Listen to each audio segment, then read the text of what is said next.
Hi everybody, it's Joanne here. So last weekend I got totally floored by the flu, which you could probably still hear in my voice. It explains the gruff voice today, which is great timing for Christmas. Still haven't wrapped a single present, really stressing out here. However, it'll get done. It always does. So I haven't been able to record a podcast episode this week, which I was gutted about because I was really getting on a roll with it, enjoying doing it every single week. And then this happened and I've just not been able to talk. However, I then remembered that I recorded this episode at the beginning of December and I never posted it because there was just other stuff that came up that I wanted to talk about. So it just stayed in my drafts folder and it never got around to posting it.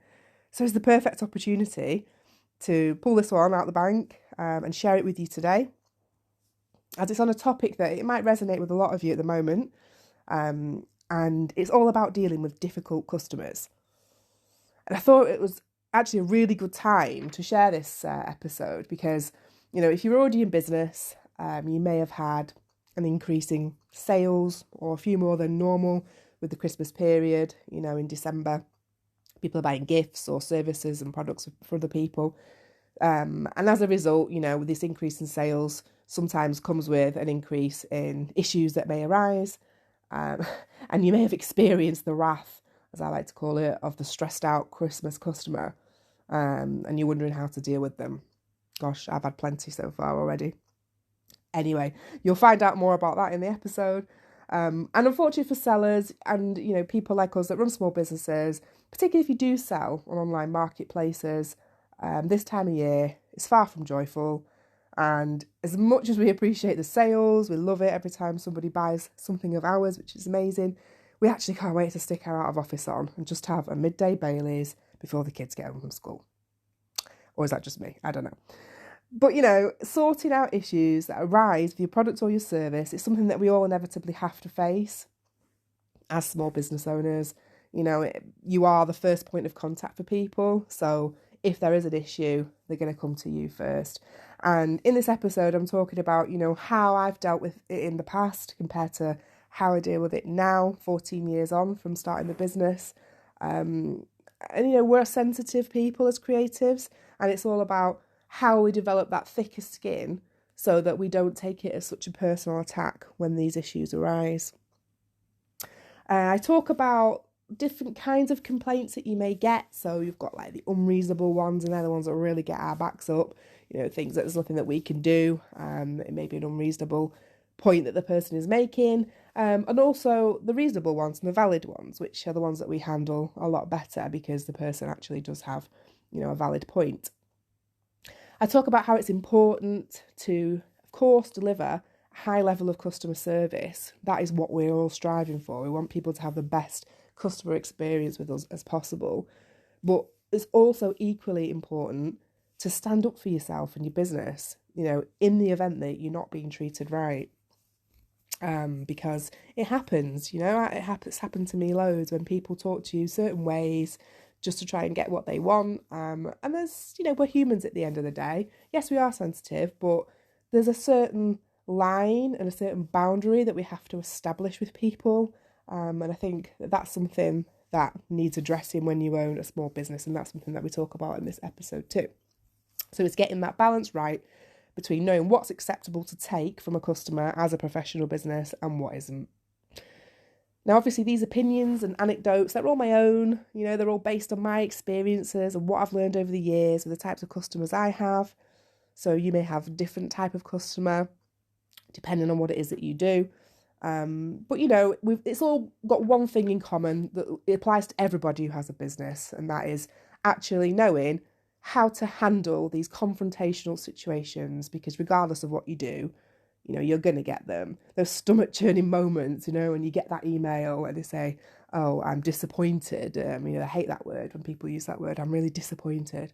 Say, well, I'm sorry about that. What are you disappointed about? This customer dissatisfaction, it's not a nice feeling. And we're going to talk about how to handle it when it arrives, just so that you don't lose too much sleep over it or feel personally attacked, because that is what happens. Like I say, we're human and we do take it personally. So yeah, I hope you enjoy it. this episode really, my main point of it was just to highlight the things that we can do as small business owners to protect ourselves from the emotional after effects of a negative experience with the customer. Because it's like this emotional fallout of that they don't realise the effects that what their words have on us. And, everyone's going through their own stuff in life, and they always say, be kind to people because you don't know what they're dealing with. And I know a lot of customers and the general public can forget that when they're just behind a computer screen or they're on a keyboard and they're throwing words at you. And it can be quite upsetting. So I really hope that this episode just gives you some confidence and just makes you feel a little bit more positive when these situations arrive, knowing that you can cope with it and you can handle it. So you may hear my voice change now as I switch to the actual episode that I pre-recorded. So I really hope you enjoy it. And yes, of course, as always, let me know any feedback that you've got. If you can rate the episode and review it for me, that would be amazing. And here it is. So, we all get them. It's just one of them things. It happens.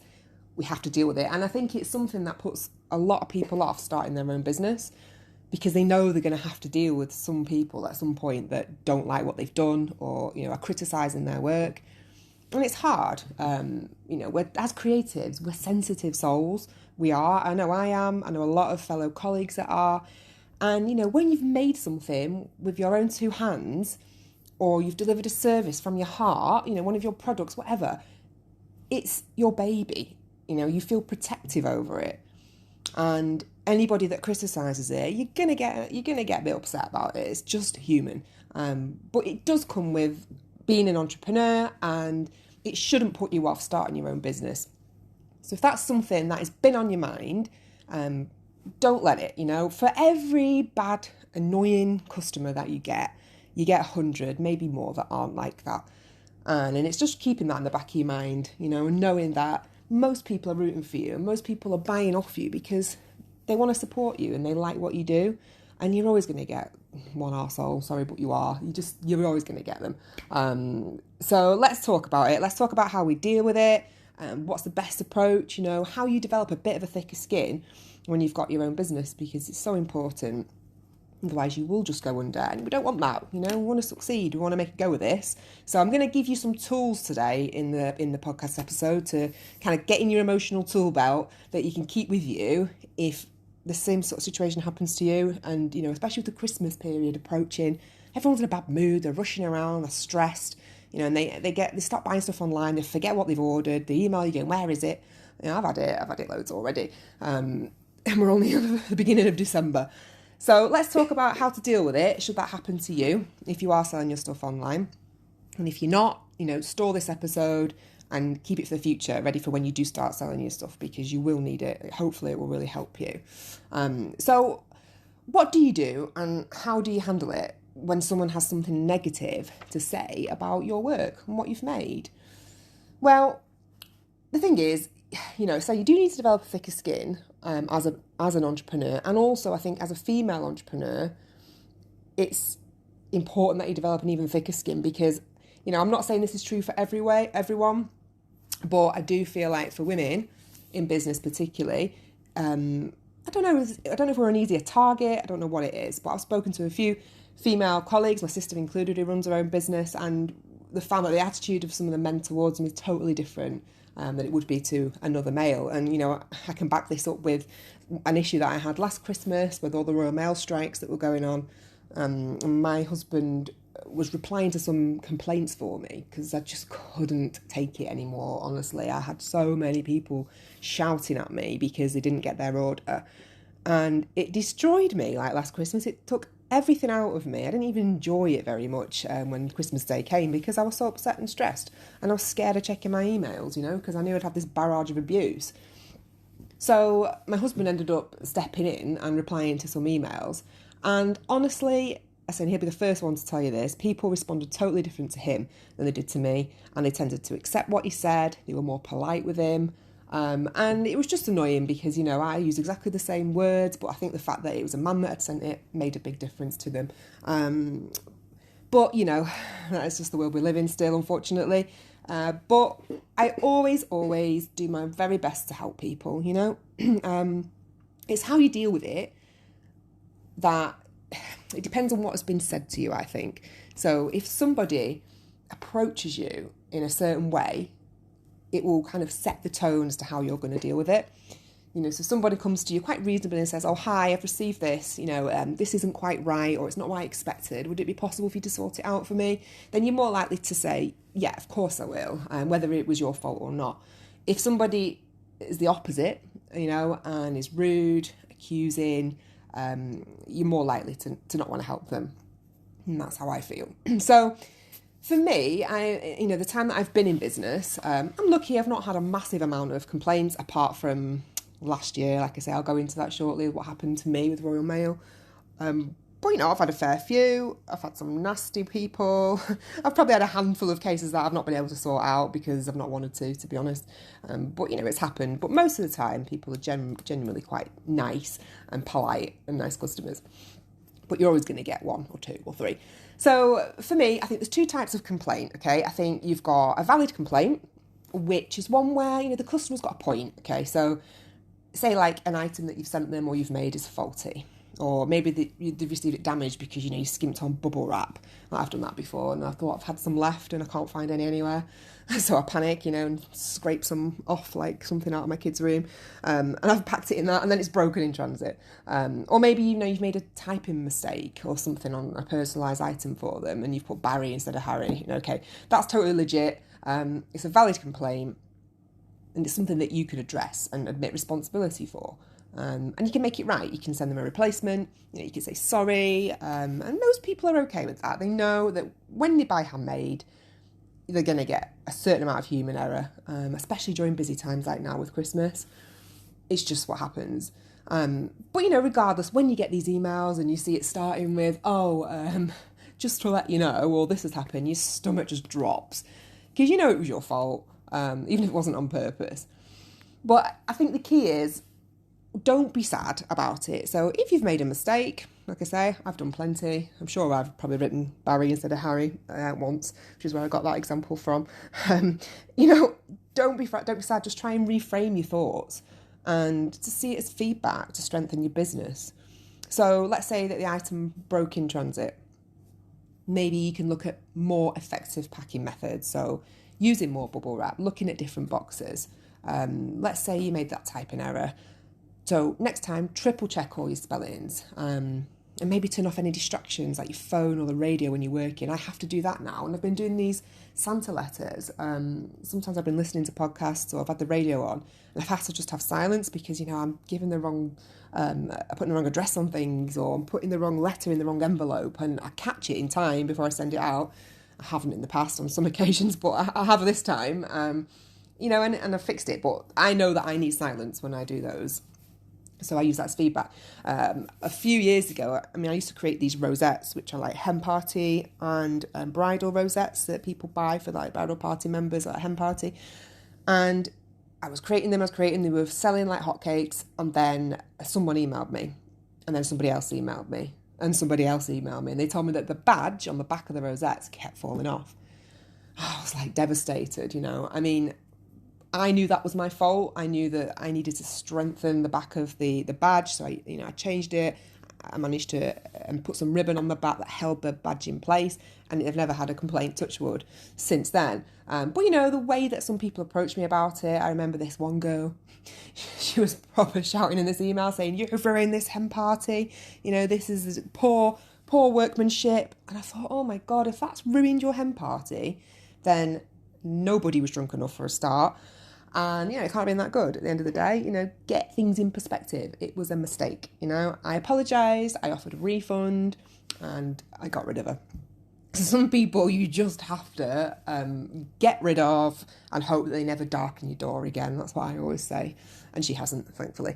But yeah, so, you know, that is a valid complaint when you have made the mistake. So that's going to happen. If you're making handmade things like me, it's going to happen. Now, not everyone is decent about it, like I just said, like that girl. We'll come to that shortly. But the second kind of complaint, which are the ones that usually get our backs up the most, are the invalid complaints. And this is when people are complaining about something that was just not your fault. Say it could be a postal delay, or maybe they didn't receive their order in time for their event because they ordered it too late. I get that a lot. Or maybe your item's smaller than they were expected and they're kicking off because, they can't or they won't use it now, even though you clearly listed the dimensions on there.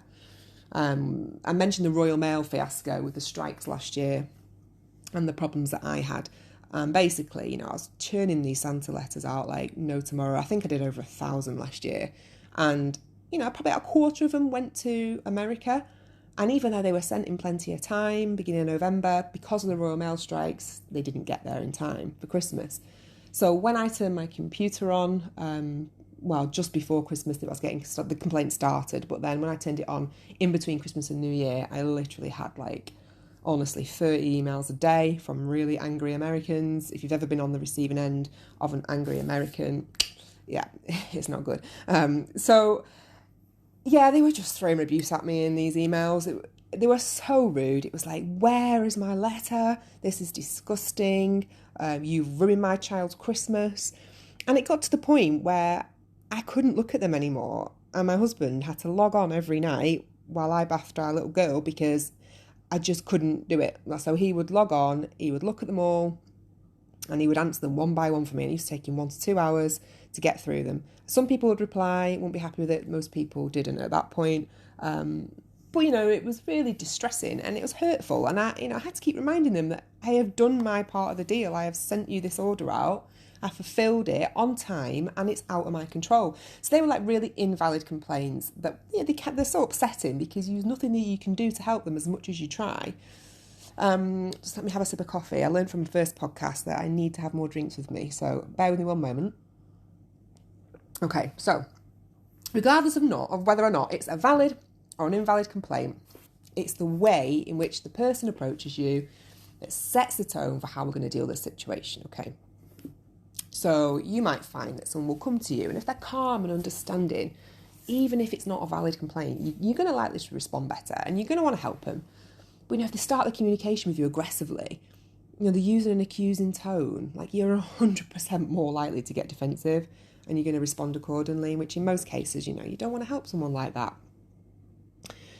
So this lies the question, okay, what is the right way to respond to these customers, these awkward members of society that just want to make our lives a misery? Now, if you'd asked me a few years ago, I would have said, oh God, the customer's always right, do what they say, don't give in, you've got to please them, do anything, anything to keep my business image up. I would have done it. I often sent lots of free replacements out because I was scared that they were going to leave me a bad review, and some of them still did anyway, even though it was things that were out of my control. But, we live in a world now where everything is accessible on the internet, isn't it? Everything is there for people to see.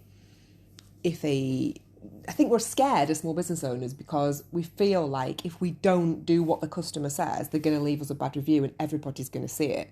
Our business is going to fail, and no one is ever going to buy with us again because we've got this one review that somebody says it didn't arrive on time or the badge fell off the bag or whatever. That's what we feel. And these reviews are shared and seen all over the internet.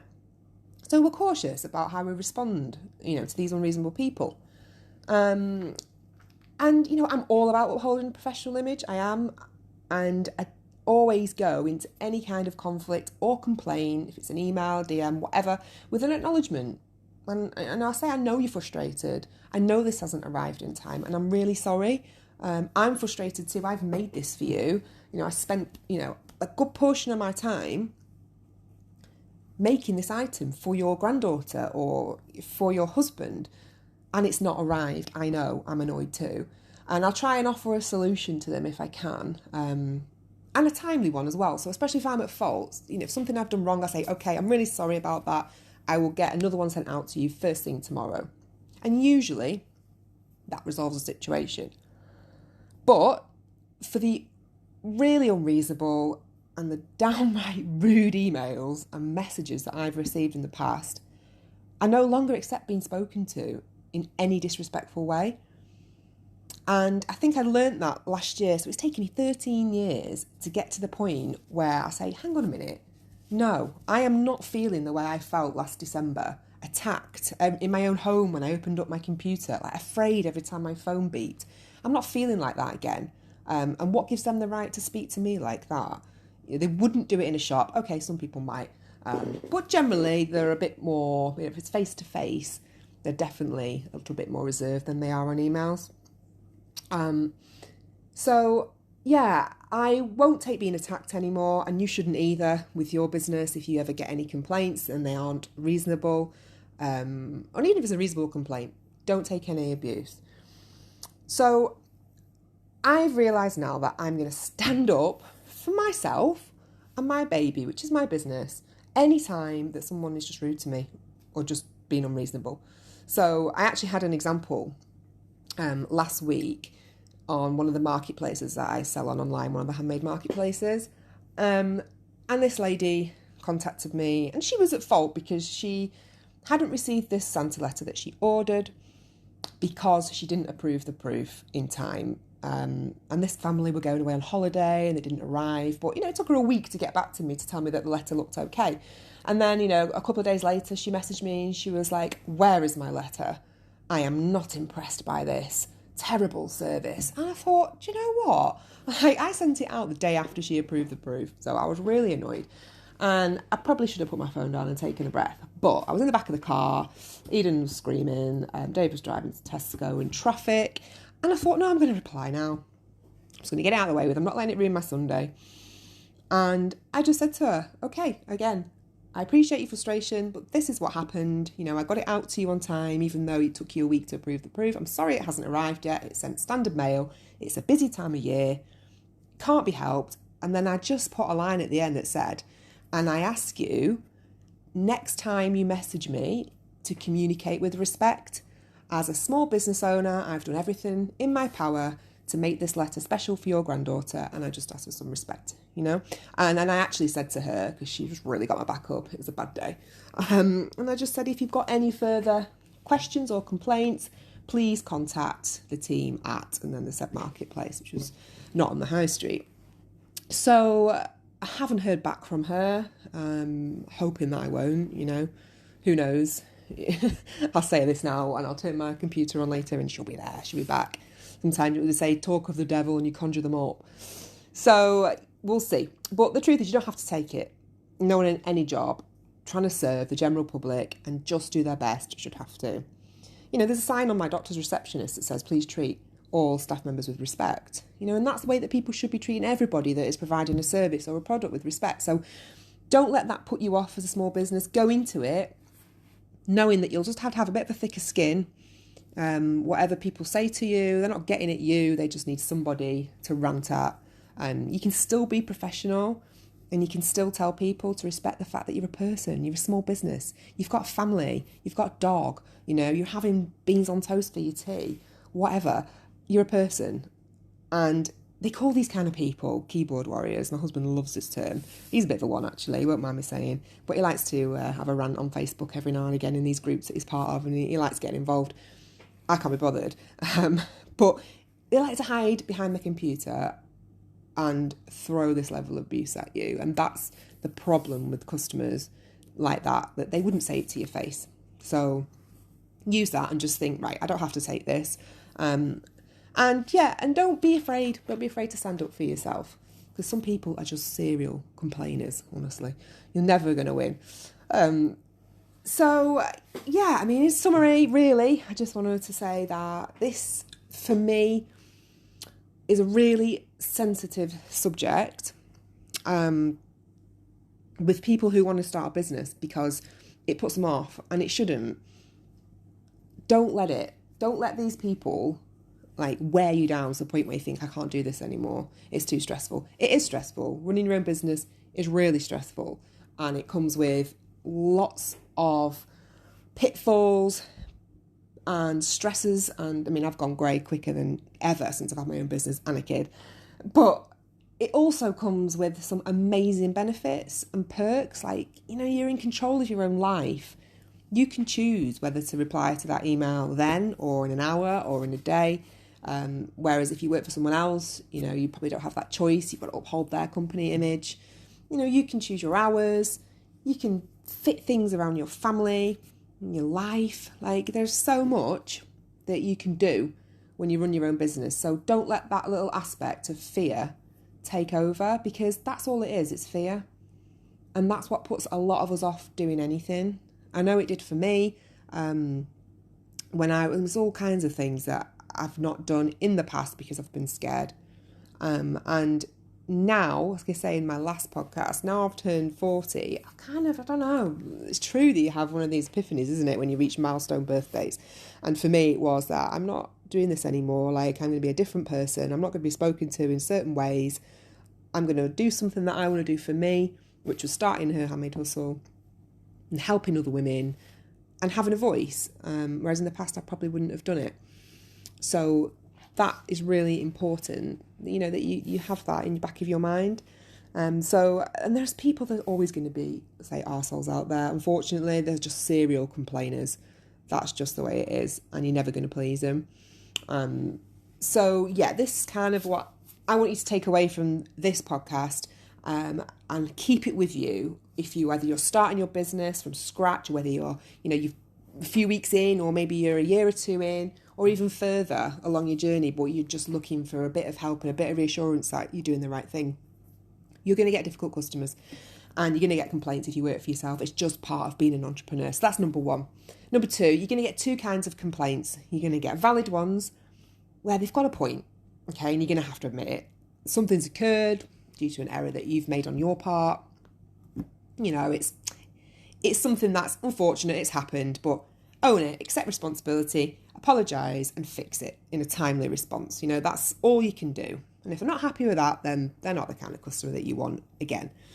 And the other kind of complaint is an invalid complaint. So where they're going to try and blame you for something that's totally out of your control. These are the ones that piss us off the most. These are the ones that make us not want to help somebody. But again, being a businesswoman, you have to deal with it. So it's just having, even if you've got a template set up, sometimes I set up templates in my email, in my inbox. So it says something like dear or to whoever, and I'll leave a space. And then it says thank you for letting me know, and leave a space. And then it could be something you can type in, or that your order arrived faulty, or blah, blah, blah. I'm really sorry to hear this. I know it's frustrating. So let's sort of there's some general text that you can basically write to everybody. So you want to say that, fill in the blanks, on this occasion, I would like to offer this, I can do that to help. I hope this resolves the situation for you. Kind regards, and in your name.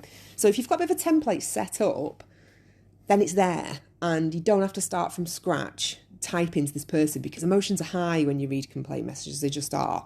So, have it ready, have it there, so that you've got it, and you can say, right, do you know what? This is what I'm going to say to this person. Insert template, insert the things you have to say, and it's quicker, it's less painful. You don't have to dwell on the fact you've made a mistake. It happens. So that's what I would say. Get a template set up in your email inbox of what you want to say to people who are going to annoy you when they message you. So number three, how they approach you on your initial contact is going to set the tone and the mood of how you're most likely to respond. So I always say, always acknowledge their frustration and try and provide a resolution. So number four, if it's a valid complaint, so try not to take it personal, instead reframe your thoughts. Use their feedback, strengthen your business, make it better. What can you change? What didn't work? How can you ensure that doesn't happen again? So use that, strengthen your business, make it better. And remember, whether it's a valid or invalid complaint, if someone's rude to you, you don't have to take it. Don't be afraid of the repercussions of standing up for yourself and your business. Always stay professional, of course. You don't ever want someone to screenshot what you've sent them and paste it all over the internet because you called them, as you can imagine, or expletives, all sorts. You don't want them to put that on the internet. That's not a good look. And I'm not saying do that. But there are ways that you can talk to somebody and just say, please, I'd appreciate if you had some respect. I'm trying to do my best. And then if they ever did screenshot and put that on Google reviews or Facebook reviews or wherever, people would look at it and be like, well, she's tried actually. She's made a good point. She said that she's tried to help you and you've still been horrible to her. So, no, that's not a valid complaint. And that's what people will say. So as long as they can see that you've tried to handle the situation fairly, then you won't have a problem. And just remind them, bring the humility into the emails and show them up. Like when people are rude to me, I show them up and I just say, look, I am, a mom, I am busy, mistakes get made, I am sorry, I will resolve this for you, but you do not need to be rude to me. You need to remind them that you're a person and you're trying to help them. And if they want your help, they better start being nice. But don't say it like that. And just remember, there's no pleasing some people. You can do what's in your power to maintain a professional business image, but also know when it's time just not to engage them anymore, because some people just get off on the drama. And we've all got those people, customers or people in our life that just love drama. I'm not one of them. I want an easy life. I've got loads of friends. We have these discussions about, one of my best friends, we talk about just having an easy life. We don't want drama. And people bring it into our lives and, we have to just ignore it. And that's the sort of approach you have to have with your business as well, because it's going to happen and it's unavoidable. So yeah, that is kind of my take really on dealing with difficult customers. Maybe you've had some with your business. Maybe you've been lucky enough to dodge them so far, but they're coming. They will come and they'll find you because they're like a breed of their own. Even if you make the most perfect product in the world, some people will have something to say about it. So really, all I wanted to say that is just be prepared. So long as you feel confident in your ability to handle it and know that everything that I've talked about in this particular episode, you've done nothing wrong. And if you have, you've corrected it. Know that you're human. And people have to accept it. If they're buying from you as a handmade business and they're not going to John Lewis or anywhere else to buy it, then they have to expect that there's a possibility something might not be quite right, because it's handmade and mistakes happen. So that is my rant over about difficult customers. I think I've covered it all. If I haven't, and obviously please do let me know if there's any other burning questions you've got about how to handle certain things. Before I forget as well, one of the things somebody asked me was about how to handle replacements when someone says they haven't got an order that you've sent out to them. We got lost in the post, blah, blah, blah. Well, now I tend to track most of my items. So I've got a tracking number and I can tell what has been delivered and what hasn't. Any that hasn't got a tracking number, I kind of try and say to them, look, give it a few more days, busy time of year. And then obviously after a reasonable amount of time, maybe 2 weeks or something, if it's not arrived, then I'll offer to send them a replacement or a refund. But I don't give in at, the first hurdle. Don't get your first email and go, I've not received this. You posted it 3 days ago. It's not here. Don't say, oh God, I'll send you another one, because it costs money. It costs money for us to produce it, our time, the postage. And you know what? That parcel is probably going to turn up the following day or the day after. And then they've ended up getting like 2 orders, like duplicate orders, so they're laughing. God, I sound awful, don't I? But you know what I mean, that we have to just be wary of not being too giving to people as well. So of course, fulfill expectations, all about that. Customer satisfaction is massive. It's part of the reason why I think my business has been as successful as it has, because I've got a good reputation with customers. So I definitely think that is important. But yeah, don't just buckle at the first email because you feel scared. We all feel scared at any kind of confrontation, don't we? It's just not in our nature to like that. So yeah, don't give in straight away. And just let me know if there's anything else that you want to cover about customers, about dealing with any problems that might arise for you. As I mentioned in my last podcast, I have got a Facebook group which is open to all women with creative businesses. It's a great source, so I'm told, of advice and support for women. It's becoming a really lovely community, and I never expected it. There's so many nice women in there, honestly. And if you're not part of it, please do search me out on Facebook and join. I'm going to pop a link to it in the description of this podcast. I'm going to try and figure out how to do that, because my husband said that I need to do that so people can go and find it, if they do want to join. If you're already part of the group, thank you, and thanks for being so present in it. and telling me that you love these podcasts. I hope this one has lived up to the first one. I know it wasn't quite as personal, and some will be, some won't be, depending on what we're talking about, but I'll always try and give you experiences from my working life and from my life in general. I'll always try and tell you what's happened to me so that you can see, obviously it's not just you if it's been something bad, or you can learn from it. You know, I've got no qualms about sharing some of my personal experiences. I think it's important, especially in a podcast, to connect with people and be honest. So yeah, you will get that from this podcast. You'll get my 100% honesty, attention. You know, I'm here for you. I can't believe that podcasts, people are listening to them for 40 odd minutes in this day and age when everything is so busy and everyone's rushing around. Like, I'm loving the fact that people are messaging me and saying, I've listened to this while I've been walking my dog. I've listened to this while I've been at the gym. You know, one of my friends messaged me and said, I've had you on in my earphones in my phone when I was at the gym this morning, and it was brilliant. And it was like 40 minutes and people are taking that time out to listen. And I think it's because this world of social media is so busy and so hectic. And with a podcast, you can just like tune all that out, and you can tune in on someone's voice and what they've got to say. And if it's of interest to you, then you obviously listen. I do it. I've got quite a few favourite podcasters now, and I love it. So thank you for listening to me. If you can subscribe to the channel, if that's what you call these podcast things, please do. You'll get notified then, I believe, when I upload a new episode. But I will also put it on my Facebook group. So like I say, if you're not part of it, just hop on and send me a join group request, whatever they call them, and I will happily accept you into the group. You can also visit my website to sign up to my weekly newsletter.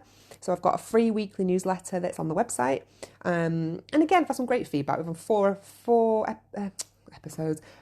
4 editions in now, 4 issues in, that's the word I'm looking for. And some people have said that it's absolutely brilliant and it's been a great resource for them. So do feel free to do that. Hop over to the website. There's a button on there that says click to subscribe to the weekly newsletter, and you will get that straight to your inbox every Monday.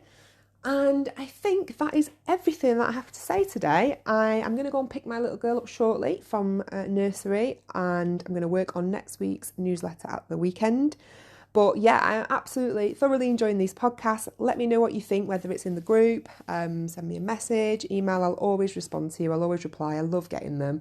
And then it just helps me as well think about what to do next for you and what the next one will be on. I've got a few ideas based on what people say that they want to hear about in the group. So I will 100% take them on board and think of something for next week's podcast that is going to excite you and interest you just as much as hopefully the last 2 have. So thank you so much again for listening. I wish you all a brilliant day or night or whatever time of day it is that you're listening to this, and I will catch you next time. Thanks. Bye.